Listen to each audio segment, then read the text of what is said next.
Hi hello வணக்கம். இது உங்கள் சிவி ஜோன். ஸோ எல்லோரும் எப்படி இருக்கீங்க? இப்போ பார்த்தீங்கன்னா ப்ரொமோ ஒன்று எதிர்பார்த்த மாதிரி வந்தாச்சு. ஸோ பக்கெட்டை பற்றி பேசியிருக்காரு, சூப்பராக இருக்குது. விஜய் பார்வதி பற்றின விஷயங்கள் வருது, சூப்பராக இருக்குது. ஸோ நிறைய சம்பவங்கள்லாம் இந்த ப்ரொமோவில் இருக்குது. ஸோ அதை பார்க்கலாம். அதுக்கு முன்னாடி பார்க்குற எல்லோரும் நம்மளோட சேனலை சப்ஸ்கிரைப் பண்ணிட்டு பாருங்கள், லைக் பண்ணுங்கள், கமெண்ட் பண்ணுங்கள், ஷேர் பண்ணுங்கள், அந்த ஹைப்பையும் தட்டி விடுங்க. நிறைய பேர் நல்ல சப்போர்ட் கொடுக்குறீங்க, ரொம்ப ரொம்ப நன்றி. ஸோ வந்தவனே எப்பயுமே பார்த்தீங்கன்னா ஒரு பொடியை வச்சு பேசுவார், ஒரு முன்னுரை மாதிரி. இந்த ஷோவில் இன்றைக்கி இது தான் நடக்க போகுது அப்படின்னு எப்பயுமே இந்த மாதிரி ஒரு விஷயத்தை பண்ணுறாங்க.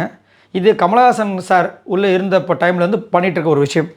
பட் என்ன நம்ம ரிக்வஸ்ட் அப்படின்னா, தயவு செஞ்சு ஸ்ட்ரெயிட்டாக மேட்ருக்கு வந்தீங்கன்னா நம்மளுக்கு நிறைய விஷயங்கள் புரிய வரும்.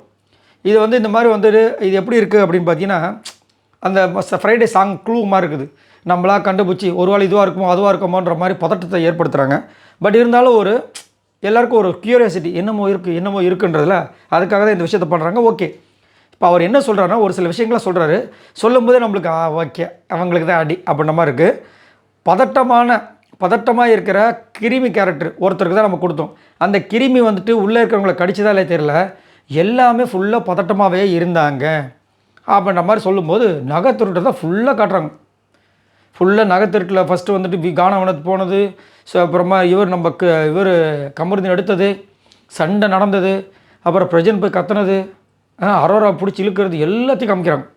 ஃபுல்லாக இப்போ கான்செப்டே அந்த நகைத்திருட்டு தான். ஃபஸ்ட்டு நகைத்திருட்டு வச்சிங்களா, அதுதான் அதை காமிக்கிறாங்க. அதுக்கப்புறம் யாராச்சும் பாயிண்ட்டை பிடிச்சி பேசிட்டா கேட்டாலும் பதட்டம்.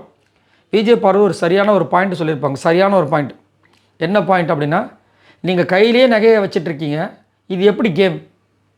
செமையான பாயிண்ட் இதில். கடைசி வரைக்கும் அதை அக்செப்ட் பண்ணியிருக்க மாட்டாங்க, அவங்க மட்டும்தான்.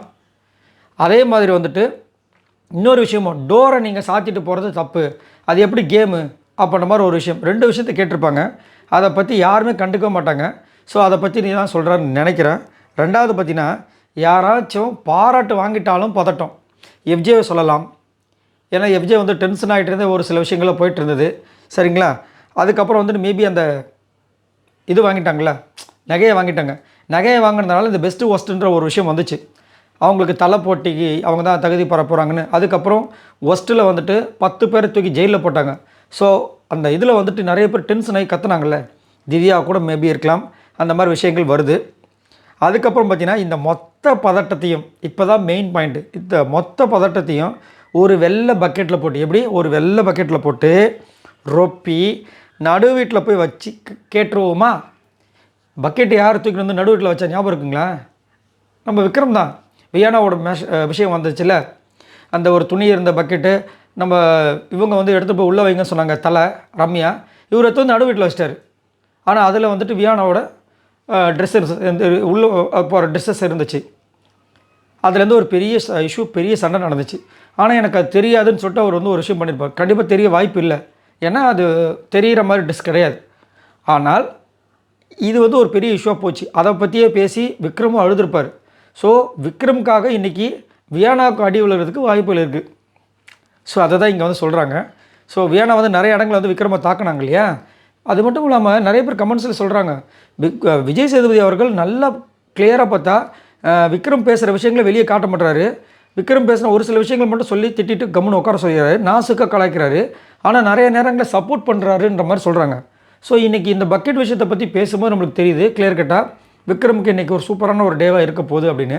ஆனால் ரம்யா மூலமாக இவர் குட்டி தலையாக செயல்பட்டு இருந்தார். அந்த விஷயத்தை கேட்க போகிறாங்களான்னு தெரியல, பார்க்கலாம். ஸோ இதுதான் இன்றைக்கி நடக்கிற விஷயமா இருக்குது. ஸோ உங்களுக்கு என்ன புரிஞ்சுது இந்த ப்ரொமோ பார்க்கும்போது அப்படின்றத மறக்காம கமெண்ட்ஸ் பண்ணுங்கள். பாய் நண்பர்களே.